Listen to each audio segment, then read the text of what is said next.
স্বাস্থ্য দফতরের সচিবালয়ে প্রথম আলোর সাংবাদিক রোজিনা ইসলামকে অবরুদ্ধ করে হেনস্থা করা ও তাকে মানসিক নির্যাতনের জেরে ক্ষোভে ফুঁসছে গোটা বাংলাদেশ। শুধু সাধারণ মানুষ কিংবা গণমাধ্যম কর্মীরাই নন, রোজিনা ইসলামের পাশে এসে দাঁড়িয়েছে তারকারাও। অবিলম্বে তার মুক্তির দাবি জানিয়েছেন তারা।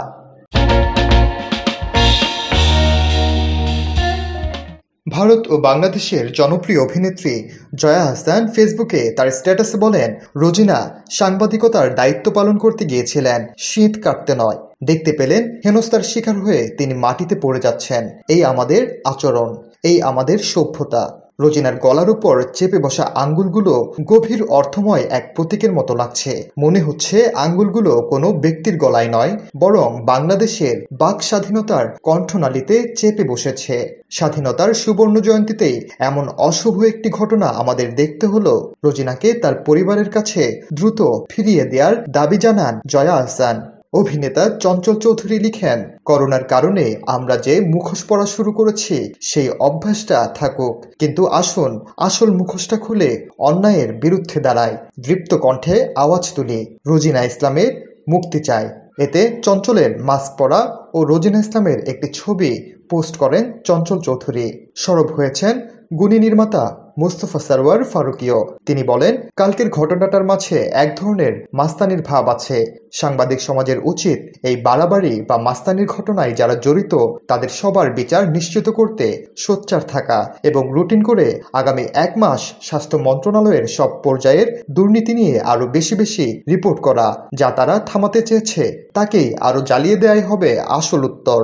নাট্য নির্মাতা আশফাক নিপুণ লিখেছেন, এর মধ্যে যারাই বলবে দেশটাকে শেষ করে দিল আমলারা, দেশ তো চালায় আসলে আমলারা, একদম চোখ বন্ধ করে ধরে নেবেন সবকটা টাউট। দেশে যখন উন্নয়নের নহর বয়ে যায় তখন কিন্তু কেউ বলে না দেশ তো চালায় আমলারা। পদ্মা সেতুর বেলায় কিন্তু কেউ বলে না দেশ তো চালায় আমলারা। বড় বড় ফ্লাইওভার, মেট্রো রেলের বেলায় কেউ বলে না দেশ তো চালায় আমলারা। উন্নয়নশীল দেশ থেকে উন্নত দেশে পা দেওয়ার কারণ হিসেবে কেউ বলে না দেশ তো চালায় আমলারা। শুধু কোনো ঝামেলা পাকলেই রব শুরু হয়ে যায় এই টাউটদের দেশ তো চালায় আমলারা, দেশটাকে শেষ করে দিল আমলারা। দেশ যদি আমলারাই চালায়, দেশটা যদি আমলারাই শেষ করে দেয়, তাহলে 100% প্লাস ভোটে নির্বাচিত সরকার আর জনপ্রতিনিধিরা আসলে কি? এই আমলাদের কামলা। অভিনেত্রী শাহনাজ খুশি সরব হয়েছেন রোজিনা ইসলামকে নিপীড়নের বিরুদ্ধে।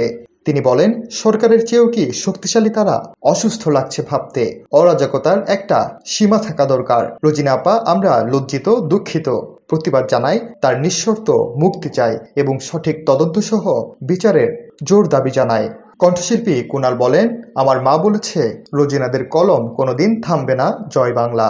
অভিনেত্রী বিজরী বরকতুল্লাহ লিখেন, অনুসন্ধানী সাংবাদিক রোজিনা ইসলামের উপর নিপীড়ন ও আটকে রাখার তীব্র নিন্দা জানায়, দুর্নীতির অবসান চায়। গীতিকার, সুরকার ও সঙ্গীত পরিচালক প্রিন্স মাহমুদ বলেন, বাঘিনী, এই মুহূর্তে তোমার মুক্তি চায় না, তুমি একটি উপলক্ষ মাত্র। তোমার মাধ্যমেই স্বাস্থ্য বিভাগের দুর্নীতিপরায়ণ মন্ত্রী আমলা ধ্বংস হবে। মাথা উঁচু করে থাকো আর চিৎকার করে গাও। তোমার বন্ধ ঘরের বন্ধনীতে করছো বিশ্বগ্রাস, আর ত্রাস দেখিয়েই করবে ভাবছ বিধির শক্তিরাস। সেই ভয় দেখানো ভূতের মোড়া করব সর্বনাশ।